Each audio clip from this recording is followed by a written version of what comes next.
Kisah orang dulu ditampilkan dalam Al-Quran, diceritakan tentang Fir'aun, dikabarkan tentang Qarun, disampaikan tentang istri-istri yang durhaka pada suaminya. Bahkan ada di antara mereka istri-istri Rasul. Juga ditampilkan istri-istri yang berbaik kepada suaminya. Bahkan ada di antara mereka yang menjadi bagian dari keluarga yang sangat zalim. Kisah itu dihadirkan bukan untuk menjadi cerita yang kita kemudian perdengarkan pada setiap orang, tapi pelajaran yang Allah tampakkan kepada kita supaya setiap manusia yang hadir ingat bahwa itu pernah terjadi dan jangan sampai kita terperosok pada persoalan yang sama.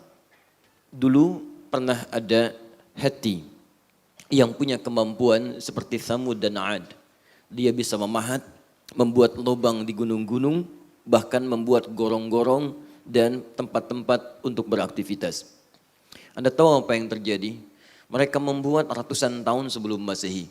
Sampai kini tidak ada bekasnya kecuali hanya puing-puing saja. Ditampilkan itu dan saya sempat masuk ke dalamnya bagaimana menyaksikan tatanan yang luar biasa. Dapurnya, tempat istirahatnya, tempat ibadahnya dan sebagainya. Tapi karena menjauh dari ketaatan pada Allah Subhanahu wa taala, itu hanya menjadi bekas sampai dengan kini, tidak pernah dimanfaatkan dan hanya sekedar jadi objek foto-foto dalam kehidupan. Tidak ada bedanya ketika antum datang ke satu tempat ingin difoto. Tidak ada bedanya ketika antum melihat tumbuhan yang cukup baik ingin difoto. Tapi persoalannya, maaf, tidak ada orang memanfaatkan tempat itu.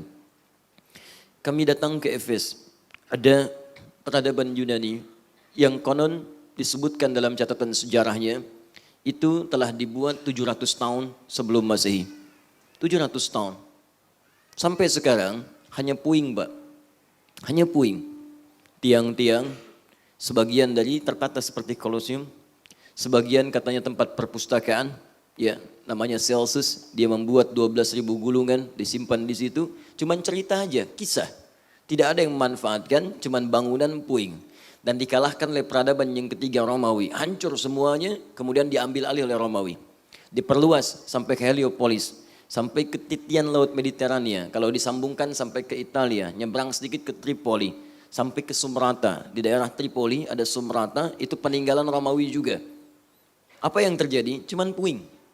Gak ada yang memanfaatkan. Yang tinggal di situ tidak ada, yang beraktivitas tidak ada, orang hanya datang ke situ sekedar foto, lihat dokumentasi, dengar cerita. Tapi tidak semua orang yang datang ke situ dia bisa membaca dengan imannya. Jadi kalau Anda ingin mengukur dengan menggunakan iman, banyak ayat-ayat Quran memberikan gambaran kepada kita. Di antara tingkat kekuatan orang-orang yang imannya kuat di hadapan Allah Subhanahu wa taala adalah apa yang ia lihat, ia dengar selalu mengingatkan dia dengan Allah Subhanahu wa taala. Itu yang diantaranya diisyaratkan di Quran surah ketiga Ali Imran ayat 190 sampai dengan 191. Inna fi khalqis samawati wal ardi wa ikhtilafil laili wan nahari la ayatin li ulil albab alladzina yadhkuruna Allaha qiyaman wa qu'udan wa 'ala junubihim. Di balik penciptaan langit dan bumi, pergantian siang dan malam itu akan ada tanda. Perhatikan baik-baik. Tandanya disebut dengan ayat. Ya, beda. Ada ayat, ada alamat, itu beda. Alamat dari bahasa Arab, Pak. Ya, diserap ke dalam bahasa Indonesia. Alamat itu tanda yang mendekatkan seseorang pada tujuan. Jadi kalau Anda sudah tahu alamatnya, maka semakin dekat Anda ke tujuan. Di mana alamat Masjid An-Nur, maka disampaikan, oh Jalan Bendi sekian, sekian, sekian. Begitu Anda tahu alamatnya, semakin dekat ke tujuan. Anda belum tahu alamatnya, maka berputar Anda untuk mencari tujuan yang dimaksudkan. Tapi kalau disebutkan ayat, ingat betul ini ya, ayat, maka tidak disebutkan khususnya dalam bahasa Arab, kecuali tanda yang mendekatkan makhluk kepada Khalik. Tanda yang mendekatkan seorang hamba kepada Allah Subhanahu wa ta'ala. Karena itu isi Al-Quran kenapa disebut dengan ayat? Al-Baqarah berapa ayat? Ali Imran berapa ayat? Karena setiap Anda baca Al-Quran menjadi semakin dekat Anda dengan Allah Subhanahu wa ta'ala. Tidak percaya silakan. Ibu berwudu buka mushaf baca Al-Quran. Akan ada suasana hati tersendiri. Seakan-akan ada kedekatan yang berbeda antara kita dengan Allah Subhanahu wa ta'ala. Bahkan nanti ada orang yang mendengar ayat saja dibacakan. Itu bertambah keimanannya. Semakin terbangun tawakalnya kepada Allah Subhanahu wa ta'ala. Quran surah ke-8 ayat yang kedua. Wa idza tuliyat 'alaihim ayatuhu zadathum imana wa 'ala rabbihim yatawakkalun. Ada orang-orang yang kalau dibacakan ayat Quran kepadanya, imannya bertambah. Ada yang menangis, ada yang terharu, ada yang bergetar, wa 'ala rabbihim yatawakkalun, dan semakin dekat hubungan tawakalnya dengan Allah Subhanahu wa taala. Dekat.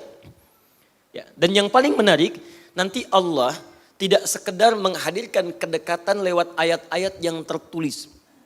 Allah menghadirkan bentangan kehidupan yang dengan semua penampakan di langit, di bumi, darat, laut, udara, dihadirkan tanda-tanda kebesaran Allah untuk menafsirkan tanda-tanda yang tertulis dalam Al-Quran.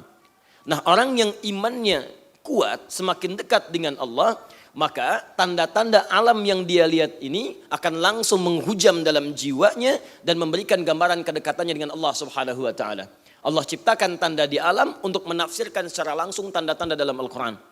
Maka ditafsirkanlah Ali Imran ayat 190 dan 191 tadi. Buka di Fussilat Quran surah 41 ayat 53. Sanurihim ayatina fil afaqi wa fi anfusihim hatta yatabayyana lahum annahul haq. Kami akan tampilkan, akan perlihatkan tanda-tanda yang mendekatkan setiap hamba kepada kami. Lihat, fil afaq, di seluruh semesta, darat, laut, udara, di luar bumi dan sebagainya. Jadi begitu antum lihat, mohon izin, maaf ya, kalau ingin ukur tingkat keimanan kita, coba malam lihat ke langit. Begitu lihat bintang, kalau Anda hanya merasakan kekaguman melihat bulan yang bulat di hari-hari ini, bagus ya bulan, standar. Ya, standar. Tapi kalau Anda sudah berkata, Masya Allah, begitu indah ciptaan Allah, menjadikan rembulan begitu bulat sempurna sinarnya. Keimanan Anda luar biasa di situ. Lihat bintang, ingat Allah. Lihat bulan, ingat Allah. Nah, ada di antara tempat-tempat yang Allah tetapkan menjadi sinyal kehidupan bagi setiap masa, di situ ujian keimanan kita.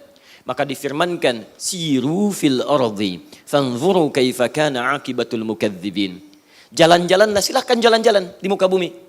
Di jalan-jalan itu sunnah, Bu. Pak, gak pakai sunnah. Ya, sunnah. Silahkan jalan-jalan. Tapi jalan-jalan seperti apa yang sunnah? Harus diteruskan. Boleh silahkan. Kalau Anda ingin jalan-jalan silahkan.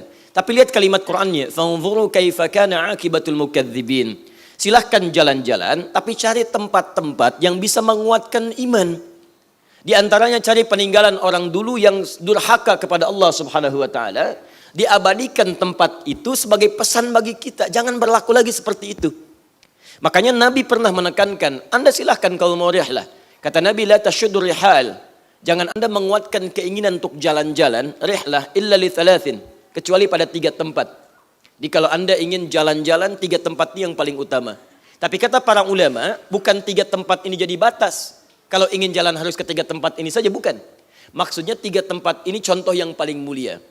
Kata Nabi, Masjidil Haram, ke Masjid Al-Haram, Masjid hadza, Masjid Nabawi, wa Masjid Al-Aqsa. 3 tempat. Kata para ulama, kita boleh melihat batasan masjidnya, tapi yang paling penting adalah lihat sinyal di hadis itu, membahas secara maknawi. Kenapa diarahkan ke 3 tempat itu? Karena hanya 3 tempat itu ketika kita hadir di dalamnya, iman kita meningkat kepada Allah Subhanahu wa taala. Maka hadis itu kata para ulama hadis adalah analogi. Kalau Anda ingin jalan-jalan ke beberapa tempat, silahkan investasikan dana yang Anda dapatkan dari Allah Subhanahu wa taala sebagai titipan, tempat-tempat yang bermanfaat yang bisa meningkatkan iman. Jadi kalau Anda silahkan, ya, ada waktu untuk luang jalan, untuk refreshing, enggak ada masalah, tapi cari tempat yang bisa menguatkan iman. Kalau ke tempat-tempat yang tidak ada manfaatnya untuk apa? Ya, Anda habis tenaga, habis waktu, habis dana dan sebagainya.